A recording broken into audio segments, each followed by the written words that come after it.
So with our handsome Mr. W, we're going to warm up with just a couple little find us just to get in the groove. So again, find it.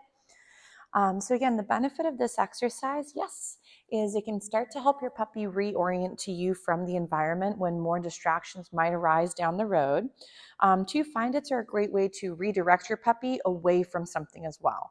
So if let's say there is a squirrel up ahead and you know it's going to be too hard for him, you could also do a little moment where you get his attention, do a find it, but do it in the opposite direction from the distraction that's off in the back burner. So it could be a good way to help him, nice job, do a little bit of a disengagement from something he would find a little bit flustering. So for Mr. W, I might start going ahead and meandering through the environment. And I want to see if he can just start to reorient, yes, back to me. So another great way to practice loose leash walking is to also work it in and around your home, where again, there's not as many distractions, yes. And you can start to build in your puppy's ability to hone in on you from that softer environment, yes. So as we're practicing, I just start meandering, see if he can go ahead and then reorient, nice, back into my little space. Good job. And for this exercise, I don't care if he's on the left or right. I don't really mind even if he came to the front of me.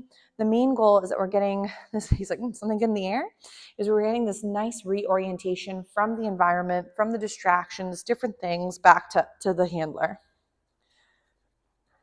He says, oh, but there's a couple crumbs he missed. Nice job. So you'll see that my rate of reinforcement is high enough to also keep his interest.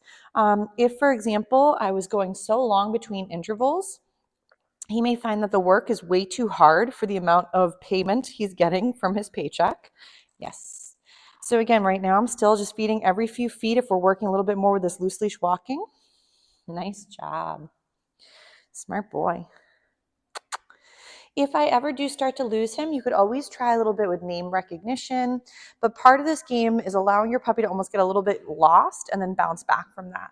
So if let's say he did get a little bit distracted, this could be a great moment to throw in a little Winston, come. Yes.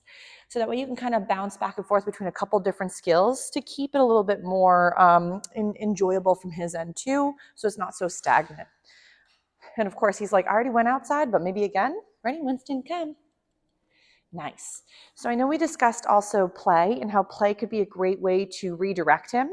I know you had mentioned that you have another older dog at home, and sometimes when they're about to get leashed up, or she's getting leashed but not him, or for example when they're both going outside, then at times he can become a little bit more rambunctious and start to target her with his wild man assaults.